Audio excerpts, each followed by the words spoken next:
اس لیے ان کو یعنی جو ہمیشہ سچ بولتے ہیں، ہوتا کیا ہے ان کی بات پر لوگ اعتماد کرتے ہیں، جو سچ بولتا ہے اس کی بات پر لوگ اعتماد کرتے ہیں۔ تو یہاں پر رسول جو ہیں کلیم کرتے ہیں کہ اللہ تعالیٰ نے مجھے رسول بنایا ہے، وہ خود دعویٰ کرتے ہیں کہ مجھے رسول بنایا ہے۔ تو کس طریقے سے معلوم ہو کہ وہ رسول بنائے گئے ہیں؟ تو پھر ہم پیچھے جا کے دیکھتے ہیں کہ نہیں، وہ تو سچ بولنے والے انسان ہیں، ہمیشہ سچ بولنے والے ہیں، تو یقیناً جو یہ کہہ رہے ہیں کہ اللہ تعالیٰ نے انہیں رسول بنایا ہے تو یقیناً انہیں رسول بنایا ہے۔ تو ہم اس کا اعتراف کرتے ہیں، ہم اس کو ایکسیپٹ کرتے ہیں، ہم ان کے اوپر بلیو کرتے ہیں کہ وہ اللہ کے سچے رسول ہیں، ہم ان پر اعتماد کرتے ہیں، ہم ٹرسٹ کرتے ہیں۔ تو اس طریقے سے جو ہے سچے آدمی کو تیزی کے ساتھ انسان جو ہے قبول کرتے ہیں معاشرے کے اندر، اور ان کی بات پر یقین کرتے ہیں۔ تو اس لیے اللہ تعالیٰ جو ہے اس آدمی کے اندر وہ کوالٹی دیکھتے ہیں کہ یہ ہمیشہ سچ بولتا رہا ہے، کبھی جھوٹ نہیں بولا ہے۔ دس از دا فرسٹ کوالٹی۔ تو سیکنڈ کوالٹی کیا ہے؟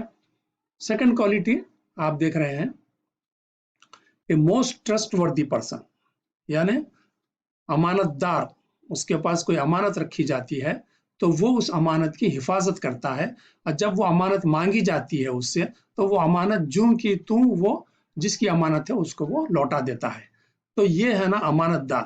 تو یہ امانت یا امین، جس کو یہ امین کے نام سے بھی رسول اکرم صلی اللہ علیہ وسلم مکہ میں بہت مشہور تھے، امین آ گئے، امین آ گئے۔ تو یہ ہے نا بہت ہی اونچی خوبی ہوتی ہے۔ اس کی وجہ یہ ہے کہ جب رسول پیغام پہنچاتا ہے تو لوگوں کو اعتماد آنا چاہیے کہ جوں کا توں ہے نا وہ ہمارے کو پہنچایا جا رہا ہے۔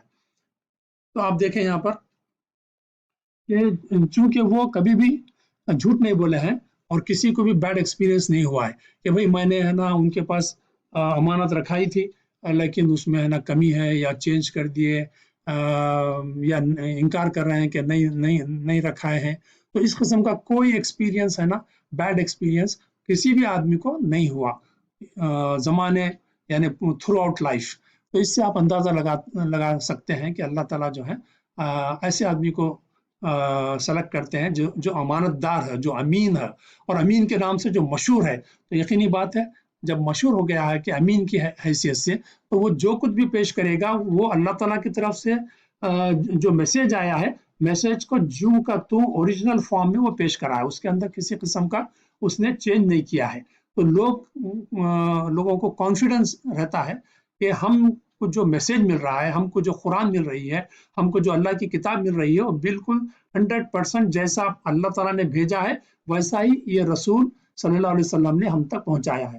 تو ان کو لیتے ہوئے بالکل کانفیڈنٹلی وہ لیتے ہیں، کانفیڈنٹلی اس کو پڑھتے ہیں اور کانفیڈنٹلی اس کے اوپر عمل کرتے ہیں۔ تو امانت دار ہونا بھی بہت ضروری ہوتا ہے۔ تو چنانچہ یہ دو امپورٹنٹ کوالٹیز ہیں۔ اس کے بعد دوسرے اور 3 کوالٹیز ہم آپ کے سامنے پیش کر رہے ہیں۔ وہ یہ ہے کہ موسٹ انٹیلیجنٹ، یعنی شہر کا، معاشرے کا وہ بہت ہی سمجھدار، ہوشیار اور فہم رکھنے والا آدمی ہوتا ہے۔ اور پھر ایک کہ اس کے اندر وزڈم ہوتی ہے، وزڈم یعنی حکمت۔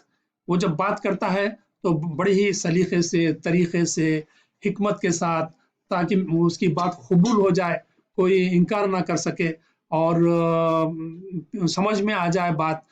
تو ان کی ہے نا جو لیول ہوتی ہے لوگوں کے سمجھنے کی، اس کے حساب سے بات کر کے ان کو سمجھاتا ہے۔ پڑھے لکھے لوگ ہیں، سمجھدار لوگ ہیں تو اسی لیول سے بات کرتے ہیں، اور جو کم پڑھے لکھے ہیں ان کو سمجھانا ہے تو اسی لیول پر ہے نا ان کو ایگزامپلز وغیرہ دے کے کر کے ہے نا سمجھاتے ہیں۔ تو یہ وزڈم بہت امپورٹنٹ ہوتی ہے کسی بھی معاملات کو ڈیل کرنے کے لیے، سمجھداری کے ساتھ، طریقے سے، سلیقے سے، کنسٹرکٹیو وے میں، بغیر کسی ہے نا گڑبڑ پیدا ہو۔ یہ تمام چیزیں، یہ خوبیاں جو ہیں وہ بھی جو ہے پیغمبر کے اندر پائی جاتی ہیں۔ پھر اور ایک کوالٹی جو ہے، ہی مکسس فریلی ود دا پیپل، یعنی لوگوں کے ساتھ رہتے ہیں، اٹھتے ہیں، بیٹھتے ہیں، کھاتے ہیں، پیتے ہیں، ہنستے ہیں، بولتے ہیں، یہ مکس ہوتے ہیں۔ تو یہ مکس ہونے سے کیا ہوتا ہے کہ لوگ ان کو پڑھتے ہیں کہ یہ کس قسم کی شخصیت ہے، کتنی اونچی شخصیت ہے، کیسا اونچا سوچتی ہے، کیسی اس کی محبت ہے لوگوں کے ساتھ، کیسا خلوص ہے اور کیسا ہمدرد یہ شخص ہے۔ یہ تمام خوبیاں جو ہیں لوگوں سے مکس اپ ہونے سے لوگوں کو پتہ چلتا ہے۔ تو پھر ایسے شخص کی بات کا وزن ہوتا ہے، لوگ اس کو آسانی سے قبول کرتے ہیں اور اس کو اپنا لیتے ہیں. اور آخری جو بات ہے وہ یہ کہ he is busy serving the people, یعنی ہمیشہ ہے نا کسی شخص کو بھی کسی بھی چیز کی ضرورت ہو تو فوری اس کی مدد کرتے ہیں، پیسوں کے ذریعے سے کرتے ہیں یا مشوروں کے ذریعے سے کرتے ہیں یا فزیکلی ان کو ہیلپ کرتے ہیں، ان کا وزن اٹھاتے ہیں، ان کے دکھ درد میں شریک ہوتے ہیں اور ان کو انکریج کرتے ہیں. اس طریقے سے جو ہے وہ پیپل کی معاملات میں دلچسپی لیتے ہیں اور ان کی خدمت کرتے ہیں اور ان کو سرو کرتے ہیں. تو ایسا شخص کو لوگ جو ہے بہت جلدی قبول کرتے ہیں اس کی بات کو اور پوری اہمیت دیتے ہیں اور پوری کانفیڈنٹلی لیتے ہیں اور پوری عزت کے ساتھ اس کی بات کو سنتے ہیں اور قبول کرتے ہیں. تو یہ کوالٹیز جو ہیں پروفٹس میں اللہ تعالیٰ سلیکٹ کرتے وقت جو ہے یہ خوبیاں دیکھتے ہیں اور ان کو سلیکٹ کرتے ہیں. چنانچہ یہ پوری خوبیاں